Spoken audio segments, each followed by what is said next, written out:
Olá, boa noite. Nós estamos começando uma live com a professora Annelise. Nós vamos falar um pouco hoje sobre inteligência emocional. Nós vamos falar da importância dessa educação que ultrapassa somente o racional. A conversa hoje é muito agradável. Como vocês já sabem, o nosso movimento, eu estou lançando um livro, na verdade 3 livros, uma trilogia, que se chama O que as escolas podem aprender. Né? Essa trilogia fala das metodologias ativas, não é?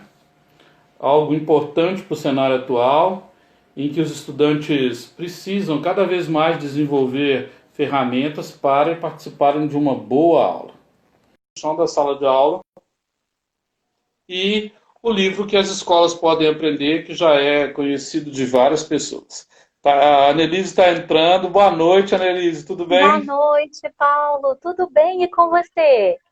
Tudo bem, graças a Deus. Ah, que bom, que É, bom. vamos em frente. Eu quero pedir desculpa pelo Vamos. atrasinho aí. Estive ali na farmácia, mas agora já está tudo legal. Tava com um pouquinho de dor de cabeça. O Paulo, você queria me passar um susto, né? Tá vendo, Annelise? É para saber se eu lido bem com a inteligência emocional. Tá vendo? É isso.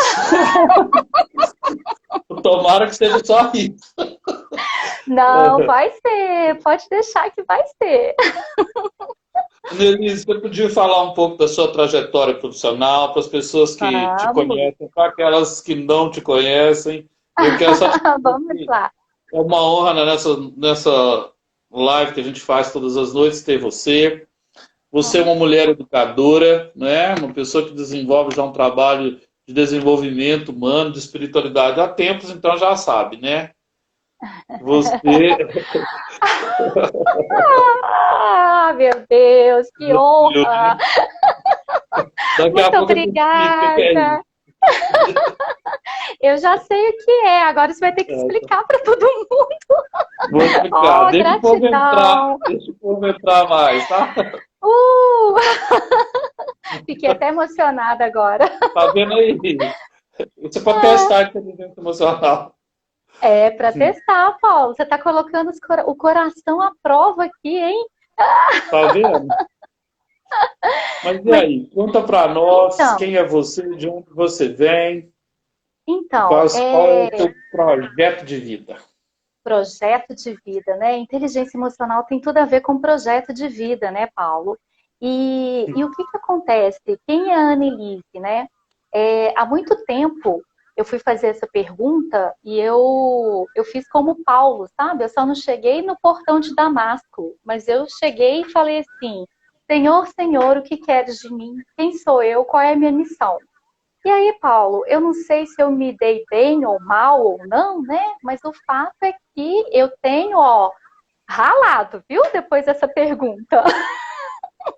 Pois é. E aí, eu fui fazer Você, o isso. Sócrates e eu. Exatamente. E aí, eu falei de Paulo porque é uma grande inspiração na minha vida. E São Francisco de Assis é um projeto que eu estou longe ainda de chegar lá, né? Mas é um carinho muito grande por ele, sabe?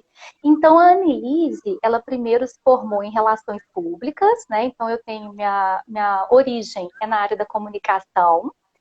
E eu já trabalhei em muitas empresas, já trabalhei em banco, já tenho uma trajetória aí longa, sabe, na área de marketing.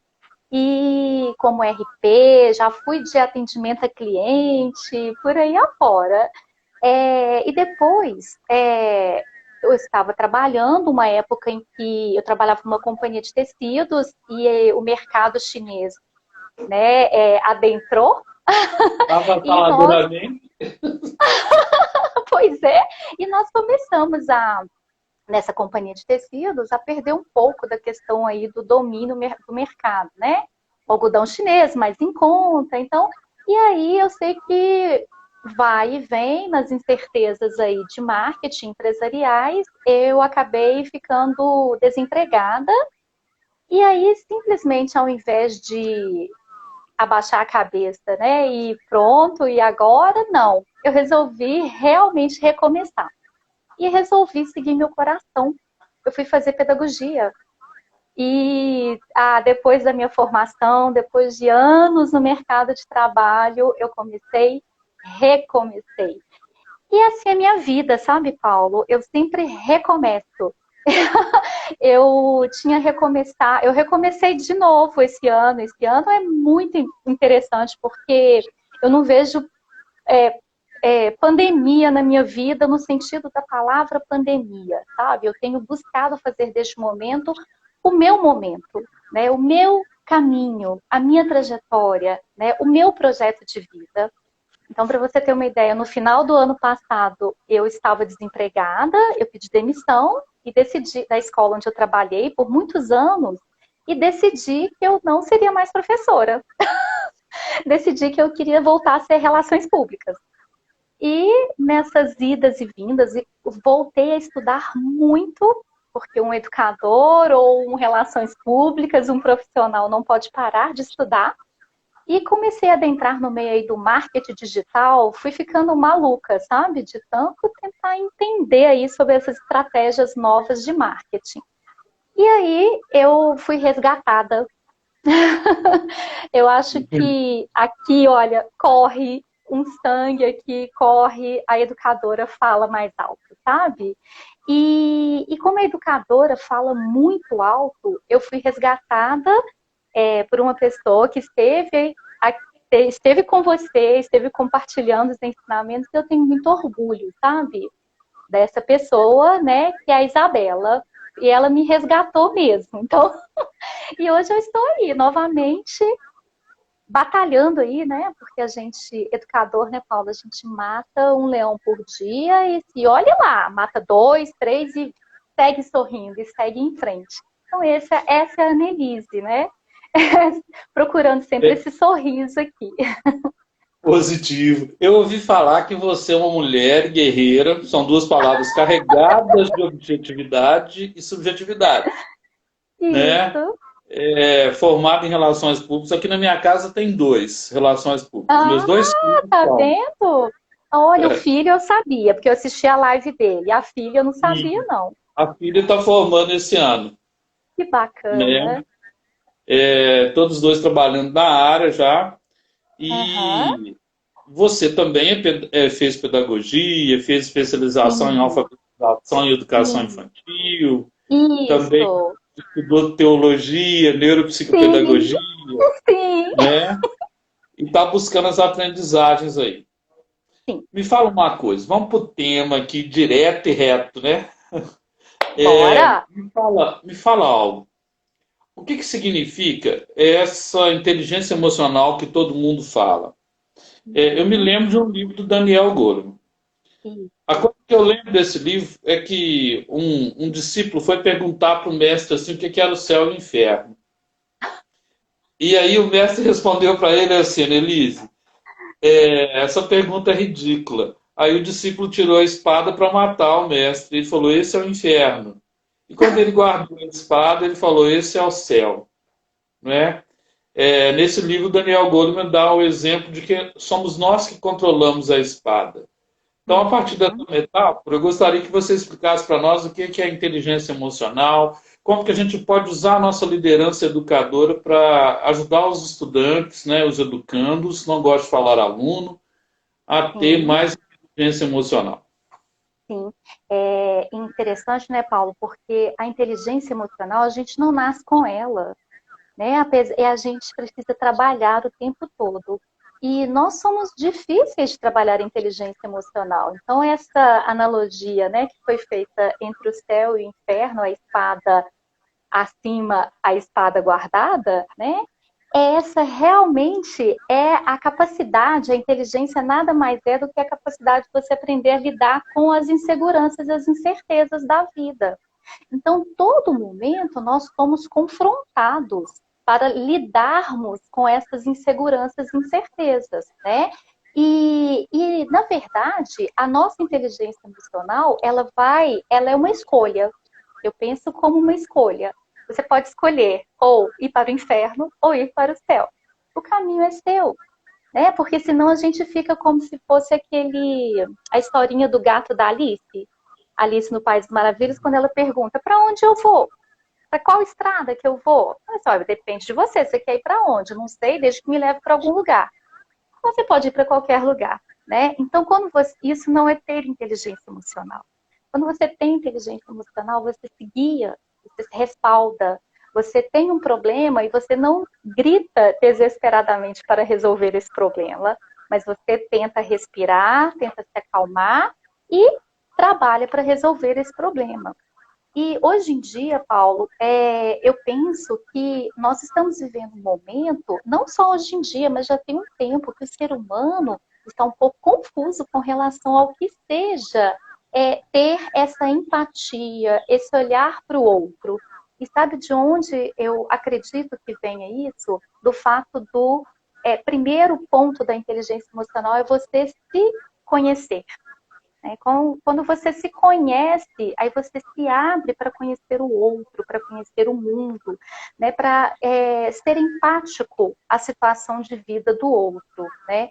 Então, eu penso que isso é que nós estamos precisando trabalhar hoje, não é à toa que está aí na base nacional, não é à toa que na educação infantil perpassa por todos os campos de experiência, não é à toa que as empresas, né, aí vamos dizer aí de adultos, né, procuram pessoas que tenham a capacidade de resolução de problemas, mas uma resolução de problemas de cunho emocional. Eu não vou sair gritando se o cliente vai gritar comigo também, né? Eu vou gritar com ele? Não, né? Eu não vou gritar com a criança se a criança vem se rebelar e vem fazer birra. Quem é o adulto da relação, né? Quem é que precisa se autodoutrinar? Então, essa questão da inteligência, esse conheça-te a si mesmo, socrático, né?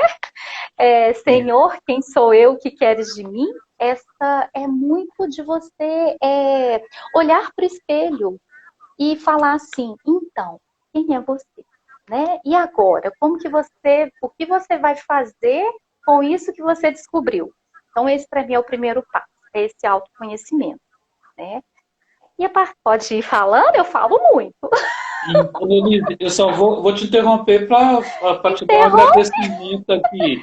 Silvia Couto Leite, agradeço imensamente a Annelise por ser inspiração de Oh, inteligência emocional para a minha vida. Tenho seguido seus ensinamentos. Olha aí, tá vendo a responsabilidade? oh, gratidão. Pode Pois honrar e agradecer. é. Nossa, A gratidão mesmo. Ela sabe. tem M. Freitas Arquitetura. Conhece-te a ti Ah, mesmo. isso. É, sua turma está aqui, ó. Tá. Francelise Gonçalves, tesouro da minha vida. Tá É vendo minha aí? mãe. Essa é minha Olha que mãe. chique! Parabéns, viu? Aqui, ó. Sua filha está recebendo simbolicamente o prêmio de mulher educadora, viu? É o Paulo. Pois é, então o que a gente estava conversando, né? A Silvia, por exemplo, eu tive o prazer de trabalhar com a Silvia, sabe? E nós temos uma filosofia de vida muito parecida. E agora, até mesmo na pandemia, nós temos essa filosofia de enxergarmos o lado bom das coisas. E eu acho que isso é você também trabalhar a sua inteligência emocional. Se a gente se descabelar e ficar desesperado porque estamos em casa, estamos sofrendo, o que vai ser? Ninguém sabe, Paulo. A gente não sabe. O futuro, a gente pode, assim, trabalhar estrategicamente para ele. Agora, prever, eu não tenho esse poder, né? Você não tem, a gente não tem bola de cristal para isso. Quem dera, né? E então, esse primeiro pilar, sabe, do conheça-te a ti mesmo. E você começa a controlar as suas emoções quando você começa a ter olhar para o outro e tratar o outro realmente da maneira como você gostaria de ser tratado. Então, esse é um outro pilar da inteligência emocional.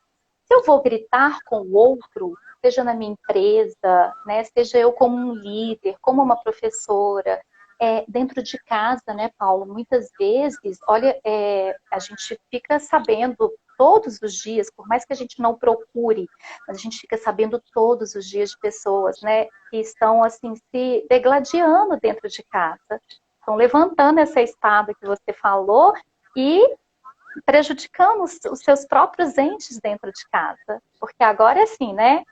Antes não tinha tempo de ficar com a família, depois eu já vi um memezinho assim, vou ter que rever essa história de querer ficar em casa com a minha família, né? E é muito engraçado isso, porque você precisa, em casa e se conhecendo, é onde você realmente precisa começar a trabalhar. E a gente está em casa não é à toa, não, Paulo. A gente está em casa exatamente para parar. Eu penso da seguinte maneira, ou você aprende pelo amor ou pela dor, né? E a maioria das pessoas, eu inclusive, eu não estou me tirando dessa não, pelo contrário, eu tenho aprendido muito pela dor. Mas, e aí, a dor, ela, de uma certa maneira, me transforma em amor. Quanto mais eu aprendo, mais eu consigo modificar a minha vida, sabe? E assim modificar meu olhar para o outro, meu olhar para o meu aluno, o meu olhar para os problemas que estão acontecendo. Então eu consigo trabalhar com mais tranquilidade dessa maneira. Pode continuando, você está rindo, Paulo, o que foi? Legal. Eu quero. É porque entrou um amigo meu, uma pessoa que eu admiro muito, que faz um trabalho aí na ONG, tá? É o Júnior Brasil, Bacana, que é o tô jornalista lá da vendo. Rádio Tatiaia. Ele é comentarista de futebol. Como que a gente consegue fazer o gol, né? Ou seja, controlar-se na hora do gol contra e na hora do gol Ah, favorável. O é, que é isso? é, O QI e o QE. Muita gente é muito exatamente. inteligente, mas tem pouca, mas tem pouca coeficiente emocional, né? O QI e o QE. Uhum, Que é essa é. briga? E o Júnior tá aí, ele Então, comenta futebol, né? Então me deu essa inspiração de fazer essa pergunta aí. Como é que são os componentes dessa inteligência emocional? Como é que a uhum, pessoa faz aquela ponte de chefe para líder? Porque tem uma grande diferença, né? você tem. Uhum. Então, Paulo, quando a gente trabalha, o nosso cérebro ele é muito interessante, né? Quando eu estava estudando acerca do cérebro, né, e entendendo um pouco assim desse lado direito e esquerdo, dessa questão da emoção e da razão, simbolicamente parece que estão em conflitos eternos a razão e a emoção, o corpo e a mente, parece que está sempre num conflito.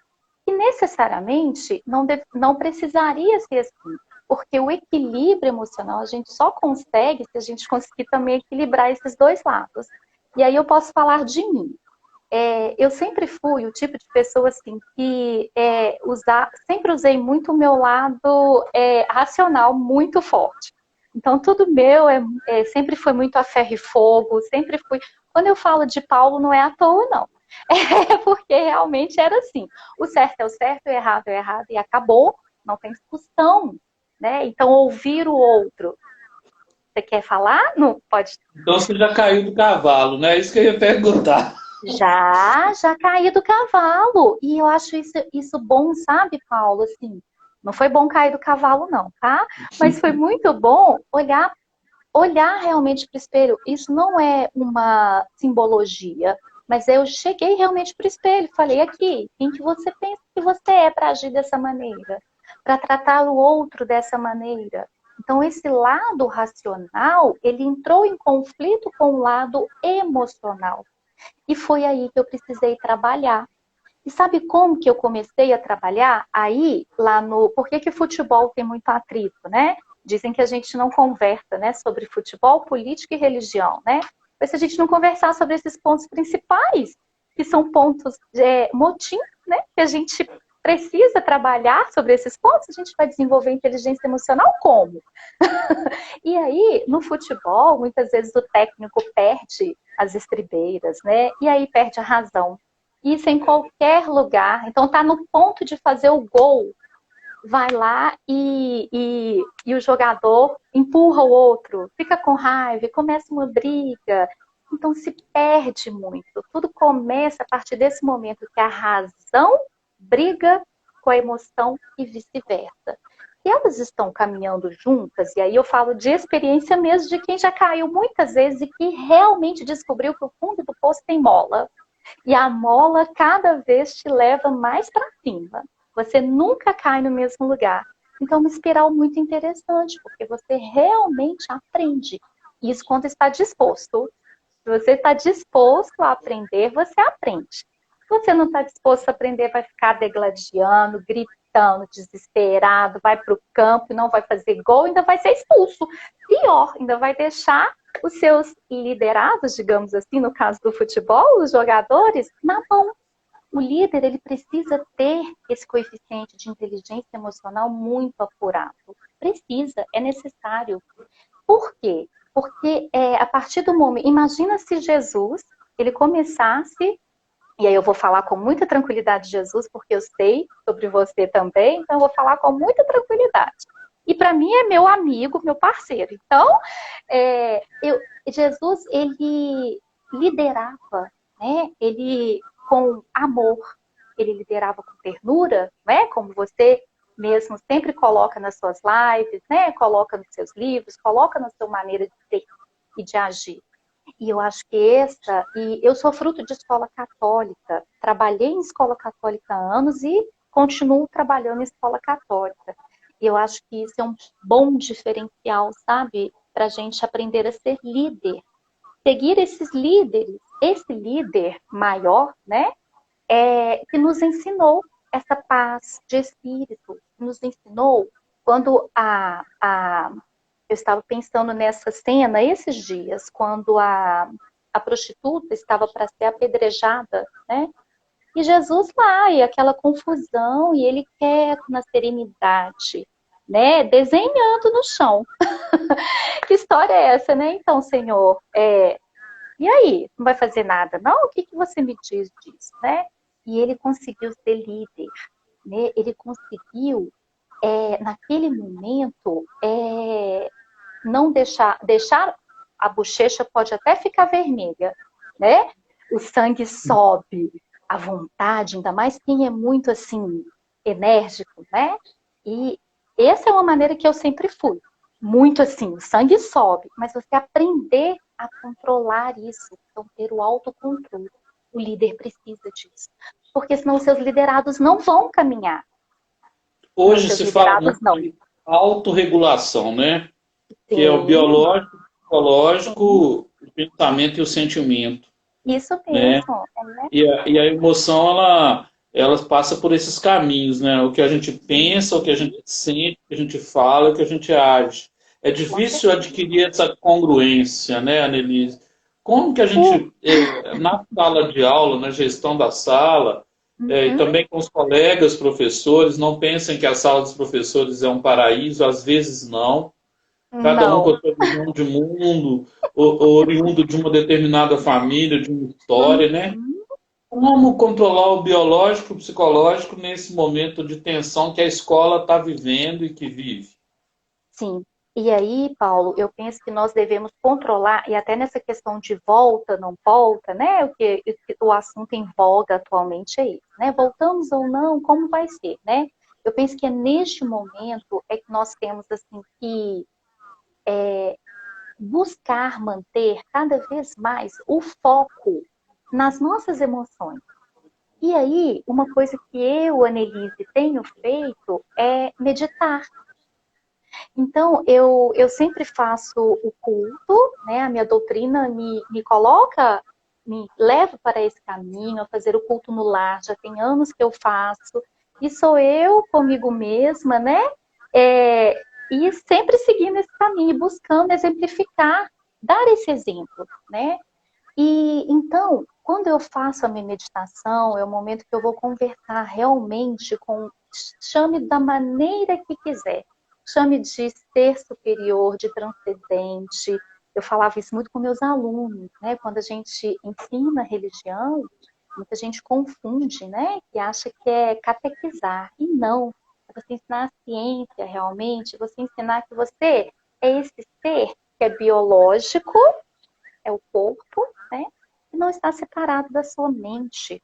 Né? Que o seu cérebro ele precisa controlar esse corpo, porque senão você vai sair batendo em todo mundo, gritando com todo mundo, perdendo a paciência em sala de aula, porque aluno tira você do sério. Muitos alunos tiram. E não vamos mentir. Tá cheio de mães aí que estão entrando. São mães que eu já dei aula, assim, às vezes até mais de uma vez, 2, 3 vezes para os filhos. E sabem disso. Mas, assim, eu acho que nós temos que manter a transparência, sabe? É sermos transparentes. Aquilo que eu sou na frente dos meus alunos é aquilo que eu sou sozinha. Então, essa minha é o self, eu adorei outro dia, eu assisti uma live que você estava falando, que falaram, acho que foi o Marden, que falou que todo mundo fala em inglês hoje, né? Mas aí é o chique, né? O self-regulation, né? Para você Uau, que manter top! chique, né, Paulo? Muito top! E Eu não aí sei é nem pronunciar. Ah, Paulo, você e assim e nem pensa que eu estou assim esquentando, né, para os nomes em si, né? O nome a gente pode dar qualquer nome, não é? E aí, mas É, agora o controle, esse controle emocional, né? Esse controle que nós temos que ter em sala de aula quando um aluno está brigando com o outro. Agora, por exemplo, dando aula online, eu estou dando aula pela manhã, estou dando aula à tarde. E aí, com os meus alunos, às vezes, eles começam uma discussão lá no chat. E começam a discutir e se tem algo. E assim, eu sou muito tranquila para isso. Dessa maneira que você está me vendo conversar, é a maneira que eu normalmente sou. E eu só viro. Antes, eu ainda perdia a paciência. Eu acho que isso advém da maturidade, sabe? Advém da sua experiência e da maneira que você está primeiro se conhecendo. Então, quando você se conhece também, você consegue perceber ali, ó, por que será que esses alunos estão brigando no chat? Aí foi interessante outro dia, porque são adolescentes e me disseram assim, professora, eles sempre brigam, então eu já vou avisar que todo dia tem briga. Eu falei assim, não, mas não vai ter. Não vai ter, sabe por quê? Porque estou lidando com quase adultos. Então, é você encarar esse aluno também, entender, ser empático à dor dele. Fala-se muito hoje de dor do cliente, né? O cliente hoje está com muitas dores, né? Então, quais são essas dores? O aluno também tem muita dor, sabe, Paulo? E hoje, eu assisti outro dia também uma live com a Isabela, e ela falando, o aluno está em casa, numa fase, às vezes, adolescente, uma fase que estaria no shopping, estaria passeando, namorando, se divertindo, discutindo, igual até o ano passado, trabalhando com jovens, nós íamos à Serra da Piedade, fazíamos missões em Conceição do Mato Dentro, e hoje esses jovens estão há 5 meses dentro de casa. E sabe-se lá o que está acontecendo, como que está a cabeça. Então você precisa, sabe, Paulo, não entrar na neura de abriu a câmera, não abriu a câmera, abriu a câmera, não abriu a câmera, não gosta da aula, gosta da aula, tá acontecendo alguma coisa, meu Deus do céu. Não, é manter a paz, sabe? É você manter a paz. Não é fácil, não, óbvio que não. Óbvio, né? Se fosse fácil, tava bom, né? Tem fórmula? tava, Não tem. tava cheio de gente marcando lá, professor. Não é mesmo? Agora, se É você por falou de aí. dores, né? Você falou de dores. Uhum. No meu livro, primeiro que eu lancei em dezembro, o pessoal sempre pede para chama o que as escolas podem aprender. O meu capítulo 1 eu falo de dor, Uhum. né? A escola é um lugar de dor. Ora, educador, orientador, coordenador, avaliador, né? Indicador, formador, né? É. E na verdade nós estamos ali lutando na escola para tornar o aluno um apreciador, é aquele que aprecia a dor e convive com a dor. Mas também para ser um Nossa. vencedor. Para ser um Uhum. vencedor, precisa ser um pesquisador, não é? Então, e aí ele vai ser um sabedor, do tempo adequado para cada coisa.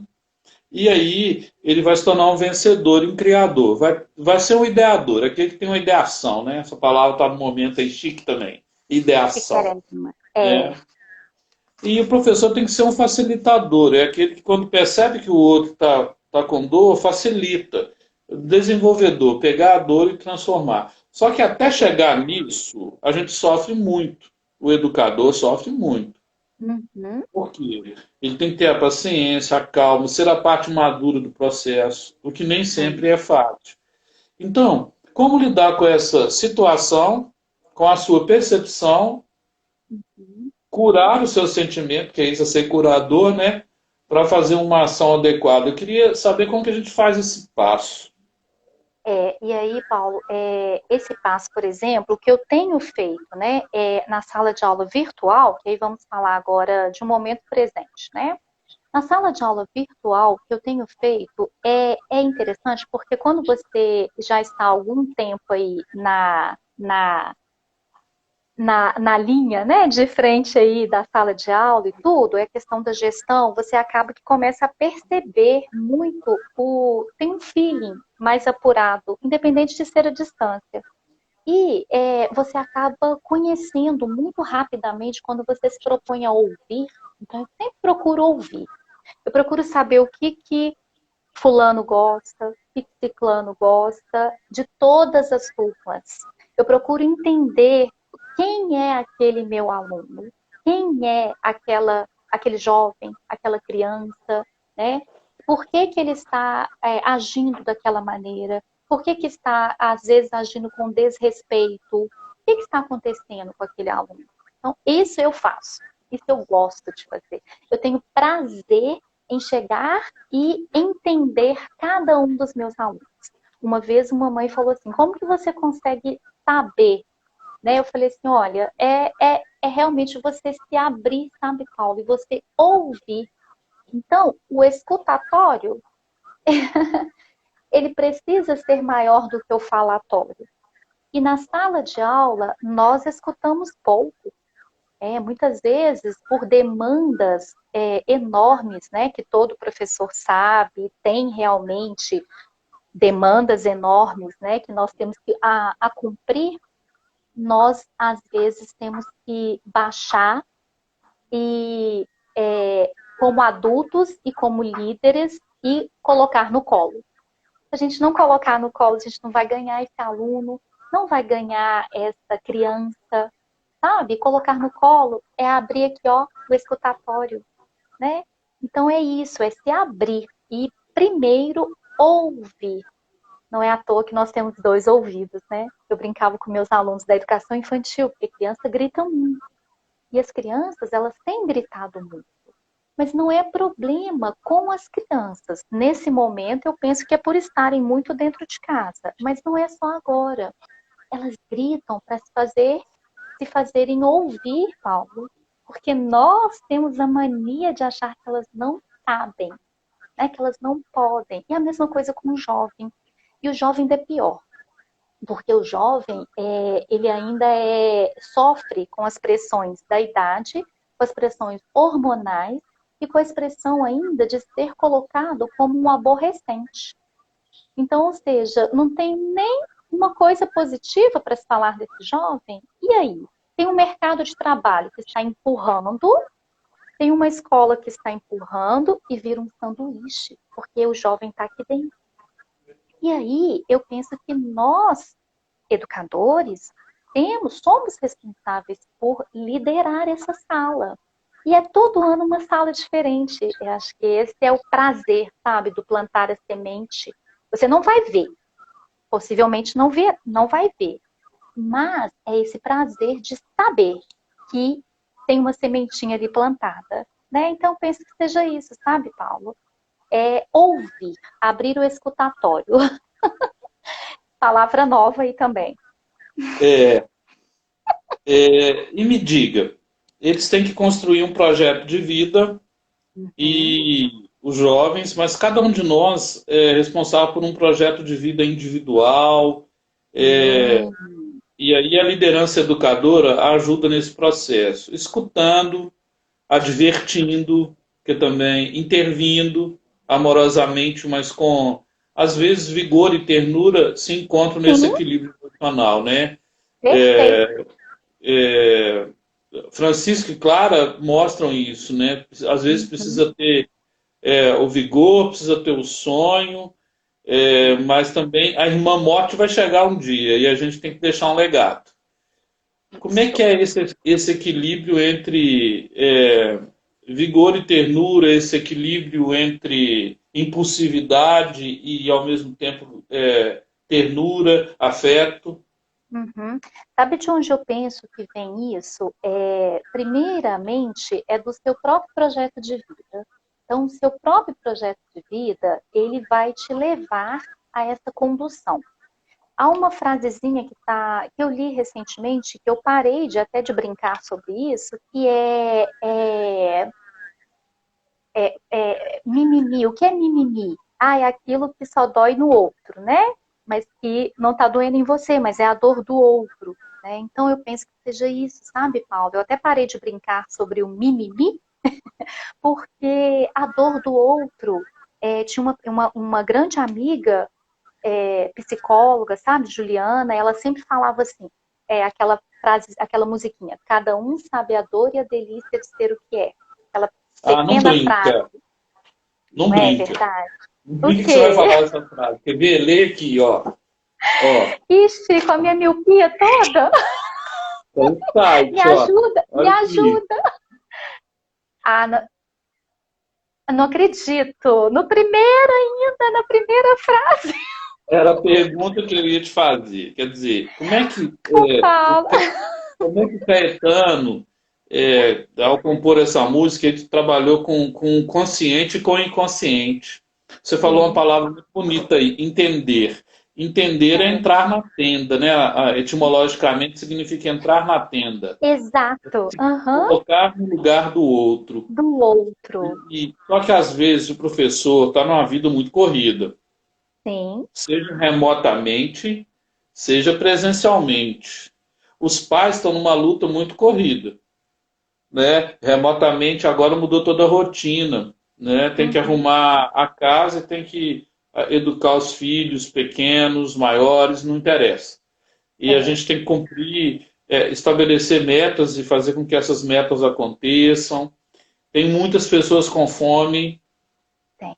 não é só fome de comida, não. Ela Não. também, você sabe que essa nossa live é solidária, né? Isso a gente pode falar. A Sim. gente está Podemos. fazendo um movimento pelas cestas básicas, por Uhum. tudo. Mas também tem gente que tem fome, sede de um abraço, de um afeto, de um carinho, de assistir um filme junto, de jogar, de ver uma série, de um carinho. Então, assim, como pegar esse consciente e o inconsciente sem ficar julgando a dor e a delícia do outro? Pois do cada um saber a dor e a delícia, né? Passa principalmente pelo respeito. Então, quando você respeita, mas primeiro você tem que se respeitar. Respeito não é algo que você também, por mais que você aprenda, né, na sua casa e tudo, mas é algo que também precisa ser trabalhado. Então, quando você se respeita, você começa a respeitar melhor o outro e entender aquelas questões dos limites um do outro. Muitas vezes, Paulo, devido, aí eu vou falar da Annelise, as minhas dificuldades e o que eu procuro fazer como Santo Agostinho toda noite, né? Amanhã vai ser melhor, hoje você fez isso errado. Então, assim, não sou perfeita, ninguém é, né? Não estaria aqui se fosse, já estaria em outra morada da casa do pai. Mas Perfeito. E esse tem aqui vários. eu, tem várias moradas na casa do pai, né? Mas eu já falei também que a primeira luzinha que aparecer, dependendo de onde eu para onde eu vou, tá? A primeira luzinha que aparecer, minha filha, você aceita a redenção? Aceito sim. Pode me levar, aceito. Brincadeiras à parte, essa dor e delícia de saber o que é, e essa questão da fome, Titãs também colocou isso, né, na música Comida. A gente não quer só comida, né? A gente quer comida, diversão e arte.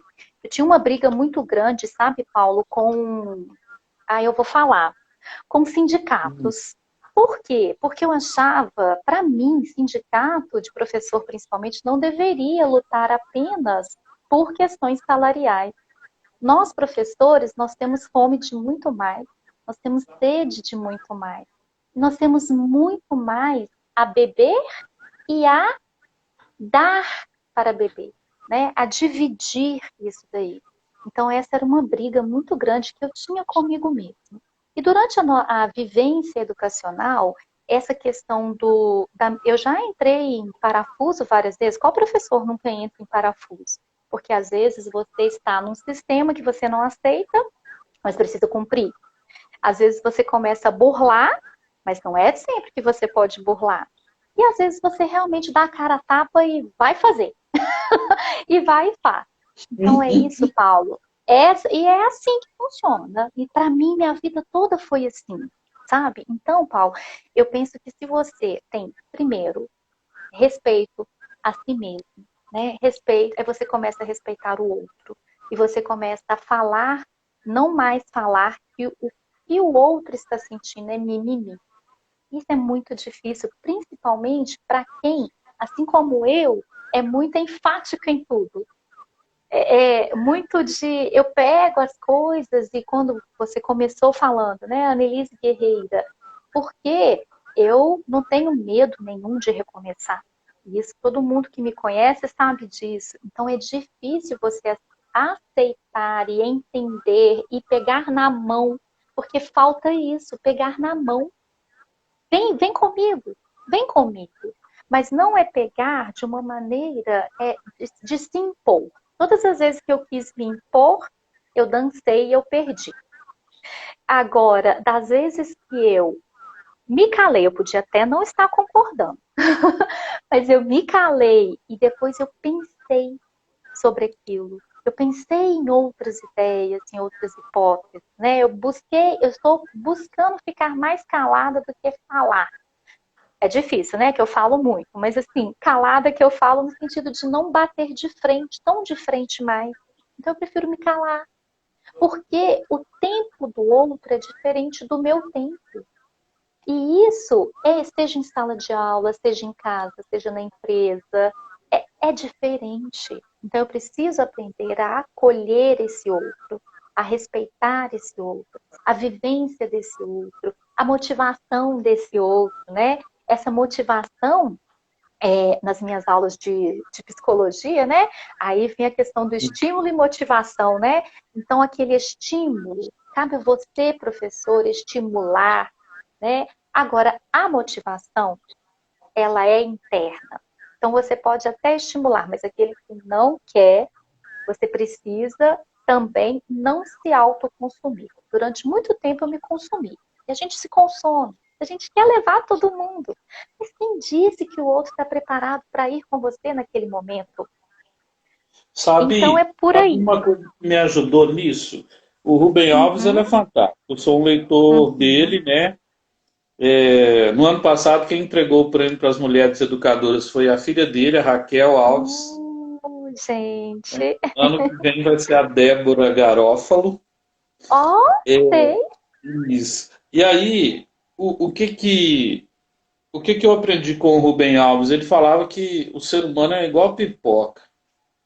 O óleo está lá. Tem gente que demora a estourar, fica um pouquinho peruar, o outro estoura rápido, o outro... É mais ou menos como alfabetização, né? Você que é alfabetizadora. Um aluno Sim. começa a ler rápido, o outro, a família fica assim, o primo dele já está lendo na outra Isso. escola, né? Porque a gente tem a mania de projetar nos outros o que não está acontecendo. Uhum. Qual é a estratégia para a gente ter inteligência emocional, liderança educadora, para mudar as nossas emoções negativas? Assim, se você pudesse falar de três. Uhum. Bom, eu penso que a primeira é você ter, além do físico, você se preocupar com o seu espiritual, né? Então, o espiritual, ele sempre me ajuda nessas questões de melhoria no meu aumento, né? No meu trabalho com a minha inteligência emocional. Então, eu acho que é você ter algo além para poder acreditar, porque senão a vida fica muito vazia, muito pequena, muito fútil. Isso aqui é muito pouco que nós vivemos. Então, acho que nós precisamos trabalhar essa espiritualidade. E isso traz calma, traz paciência, como os budistas mesmo. né? Eu estudei várias religiões para poder escolher uma religião a seguir. E seguir que eu falo, mas é uma maneira de ter tranquilidade. Então eu penso que, Paulo, a primeira coisa é a espiritualidade. Eu acho que e a segunda coisa seria essa questão do respeitar, do se autorrespeitar para respeitar o outro. Então, quando você tem tranquilidade também, você fica mais em paz e você consegue transmitir essa paz através do seu próprio ser. Você não precisa falar para transmitir paz, mas o próprio ser é iluminado, né? Afinal de contas, somos luz. A centelha divina, ela brota dentro de nós, ela está dentro de nós, né? Então, é isso. Esse candeeiro não pode ficar escondido, né? Precisa brilhar. E a gente precisa, sim, falar, precisa ter espiritualidade, precisa respeitar, né? E precisa entender as dores e o sofrimento do outro. E as nossas dores e os nossos sofrimentos, quando nós temos a certeza de estarmos sendo bem cuidados e guiados, elas se tornam tão pequenas que você consegue acolher o outro e deixar a sua de lado, porque a sua dor passa a não ser dor. Quando você olha para o lado, Isso que você desculpa, está aham. falando da luz é uma coisa tão interessante que eu ia te fazer uma pergunta sobre o Thomas Edison. Oh, Ele testou, ele testou conexão mesmo. Ele testou assim mil e tantas vezes para acender a luz, né? A esposa já estava cansada, os companheiros já estavam. Então ele foi convidado na universidade, né? E na hora que for apresentar, falou que ele era um gênio. Então ele falou: não, eu falhei milhares de vezes, não é? Eu fui persistente. Quando se trata de inteligência emocional, é assim com a gente, né? A gente falha milhares de vezes e oh. vai tentando eliminar as coisas que não funcionam a partir do autoconhecimento e autocuidado, que agora é até um Uhum. pilar do BNPC. Sim. Por que você acha que autoconhecimento e autocuidado vai ser relevante na formação das juventudes e das infâncias aí? Sabe o que eu penso? Que nós perdemos em algum momento, nós enquanto educadores e enquanto família, né? Eu não tenho filhos, mas eu tenho muito respeito pelas mães, pelos pais, pelas mães, sabe? Porque eu acho que é uma missão grandiosa e é uma missão que muitas vezes não é bem entendida. E em algum momento nós nos perdemos nessa educação. Então, quando falam para mim assim, Annelise, você está trabalhando com jovens, nossa, mas é muito difícil. Eles são difíceis, eles são chatos, não escutam, eles são petulantes, né? Não, não. Basta que Hum. você não pise de frente. Eles são carentes. Então, nós somos carentes e o jovem é carente, a criança é carente. Em algum momento, Paulo, nós entendemos erroneamente uma maneira de educar. E aí eu vou te falar uma questão de onde eu já caí, que aí eu posso dizer de mim, né? Uma vez com uma criança de 3 anos, que aí vai ter a ver com esse autocontrole, com essa inteligência emocional, e essa criança de 3 anos que me ensinou. Eu fui professora de educação infantil muitos anos. E todo início de ano as crianças choram muito. Para começar o ano, aquela despedida, as mães também choram e ficam na janela e querem entrar na sala, né? Algo que eu nunca deixei foi entrar na sala, porque aí eu acho que nós temos que estabelecer alguns limites para a própria criança. E aí o que que acontece? Essa criança chorando, eu peguei e acolhi, mas eu peguei e acolhi da seguinte maneira. Olha a minha fala. Ela estava carregando um carrinho na mão. E chorando, mamãe, mamãe. E eu virei e falei assim, olha, a mamãe vai voltar. Aquela coisa que a gente aprende a dizer sempre, né? A mamãe vai voltar, ela não foi embora, ela vai voltar, né? E ela precisa trabalhar para comprar esse carrinho que você está na mão, para comprar as coisas que você gosta. Paulo, essa criança virou para mim e falou assim: se eu devolver, não sabia nem falar devolver, se eu devolver o carrinho, eu posso ficar com a mamãe? Então, é nesse momento que a gente para, coloca a mão na consciência, olha e fala, Então, nós perdemos em algum momento isso, sabe, Paulo? Nós adultos e educadores. E nós, pais, eu penso que pais também, estão tão perdidos quanto os jovens. E quando a gente não sabe que caminho seguir, qualquer caminho serve. Não foi assim que o gato falou para Alice? Qualquer caminho serve. Você não sabe para onde você quer ir. Então, se você não conduz, não pega na mão e não conduz como os pedagogos, né? Os pedagogos da antiga Grécia, né? É aquele que conduz, mas não que conduz no sentido de faça o que eu faço sempre. Não, mas é aquele que está ali para você. E eu penso que os jovens estejam precisando disso, de alguém em quem confiar. Mas alguém bacana. E isso a gente pode conseguir dentro de casa. Nada melhor do que a nossa família para a gente primeiro confiar. Quando a gente não consegue dentro de casa, a gente pode se espelhar num professor. A gente pode. Então, nós somos muito referências. Então, eu sempre me preocupo com isso, sabe? Dessa gestão aí do conhecimento dos meus alunos em termos de presente. Eu não gosto nem de falar de futuro, Paulo, porque para mim o presente é o presente. Como os budistas falam, né? É uma dádiva, é você viver o presente. Então, eu tenho tentado cada vez mais viver o presente. E eu falo com as crianças assim: vocês não são o futuro, vocês são o hoje. O hoje. O que E você me vai diga, fazer hoje? os outros dão sinais, como essa criança aí deu de, Não, né? E ao não. longo do tempo, pais, educadores, eles têm que aprender a ler os sinais, os Uhum. visíveis, os verbais, os Sim. invisíveis e os não verbais. Como que a gente consegue evoluir para isso? Então, eu acho que a gente consegue evoluir para isso, Paulo, deixando de ser orgulhoso, sendo mais humilde, trabalhando a nossa humildade. E a humildade, ela é muito boa quando a gente entende o conceito da palavra humildade, né? De humus. Então, é você aterrar, é você realmente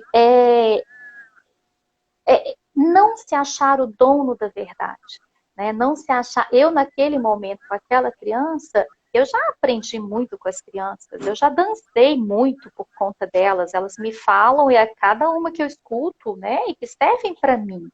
Então, é isso que nós temos que fazer primeiro, baixar a bola, vamos ser mais humildes, vamos entender esse processo que o outro também está vivendo, não vamos entrar na vibe negativa do outro, né? Vamos tentar conduzir da melhor maneira.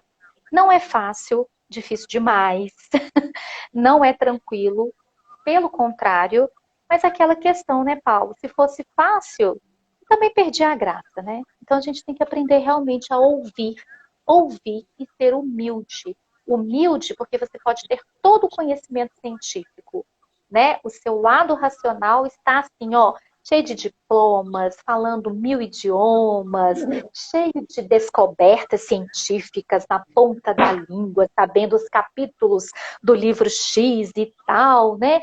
Mas quando alguém chega para você e te desestabiliza ali na sala de aula, o jovem faz muito isso, né? Ele te confronta. E aí, como é que você se sente afrontado ou nós, né? Como que a gente vai lidar com isso? A gente vai se sentir confrontado ou a gente vai se abrir para aquilo e pensar, bom, tem alguma outra coisa por detrás, vamos tentar entender? Então, acho que primeiro é isso, sabe? Esse jovem precisa ter, primeiro, em quem confiar, Paulo, para esse projeto de vida ser realmente um projeto de vida.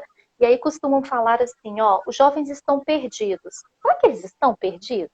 Sabe o que eu tenho visto? Trabalhando com jovens há 4 anos, eu tenho visto jovens que atuantes, jovens que estão entendendo o que querem, que estão sofrendo, sabe? Porque estão sendo, assim, achatados nesse sanduíche, né? Jovens que estão perdidos, mas porque estão sem condução. E aí eles começam a se conduzir, a ser conduzidos e se deixar conduzir por pessoas e por coisas erradas. Aí vão para outro lado. Então, isso de falar, sabe, que o jovem é perdido. Não, Paulo, o jovem não está perdido, não. Acho que perdido estamos nós, que ainda estamos naquele passado, assim, ó, no meu tempo o jovem respeitava, no meu tempo o aluno fazia isso, fazia aquilo, né? Negando uma realidade que hoje é totalmente diferente, que a gente tem que saber conviver e que a gente tem que se abrir para isso. Você Certa pode feita, falar, Paulo. eu estava atendendo uma mãe numa avó, Uhum. né? E ela começou a falar na frente do netinho. O netinho devia ter uns 6 anos, É. né? E o tema era bullying porque começou a ter um problema porque duas mães namoravam e elas deixavam a sua filha lá na porta da escola e davam um beijo Uhum. entre elas e na filha. E isso Uhum. começou a criar um desconforto, né, para os outros pais. Começou um bullying religioso, a escola era confessional, mas também um bullying sobre a condição de gênero das mães. E Uhum. aí uma avó foi lá falar e ela falava, no meu tempo não tinha isso. E aí o menininho do lado dela falou assim, ô vovó, você ainda está no seu tempo, você ainda não morreu. Olha Tipo que assim, todo dia a fantástico. gente aprender, né? E nós estamos educando uma geração que eu comecei a chamar no Brasil de geração C. É uma geração do consumo, é uma geração carente, ela quer comprar as coisas, né? Então ela quer comprar calça, camisa, calçado, está preocupada com a aparência e menos com a essência. Mas é uma geração também que é colaborativa. Ela quer criar alguma coisa para melhorar a sociedade, né? O trabalho voluntário pode ajudar, Nelis, na sua. Que eu sei que você faz muitas missões aí afora, né? Seu histórico é bem legal Nossa! nisso. Paulo, o que eu sempre. E aí, um outro. São os preconceitos, né? Então, eu estou me abrindo aqui e vou falar o tanto que eu já errei. E é assim mesmo, a gente erra muito, né? A primeira missão que eu fiz foi uma missão para uma cidade chamada Itambacuri. Na verdade, aqui no Opa, norte é de tudo da Minas. minha terra. É mesmo, Paulo? Eu Pois sou de é. Teófilo. Pertíssimo de lá. E eu já fui a Itambacuri 2 vezes. E uma das vezes, eu fiquei numa escola de uma vilazinha chamada Vila Santa Isabel, que ficava no município de Itambacuri. E quando nós saímos daqui, nós fomos passar, foi em setembro, a gente foi passar um feriado de setembro. E aí chegou um jovem, escola católica, né? Então aí, igual você falou aí, né? A questão da escola, né, confessional, mas aí chegou um jovem, Paulo, até então eu não tinha contato com jovens, todo parecendo o punk da minha época, era punk, com cabelo colorido, daquele jeito assim, Perfeito. Dessa sabe? época, né? Não morreu ainda não. Da minha época, De dó. tá vendo, Paulo? Não morreu já não, né, Paulo? Então, nessa época que eu conheci, chamava punk. Adorei. E aí, o que que acontece? Eu olhei e falei assim, e daí não vai dar em nada. Ô, Paulo, quando nós chegamos lá, foi o jovem que mais trabalhou. E aí eu tive que morder a minha língua, porque Bem foi o feito. jovem bem feito mesmo. Era aquele jovem que acordava 4 da manhã e que a gente ia fazer, ia para. A gente fazia as caminhadas, né, levando a palavra de Deus e em tudo quanto é lugar e ajudando as pessoas ali carentes, né? No momento com palavras, para depois pensarmos em ações. E esse Aneli, jovem, você tem 15 segundos. Nossa!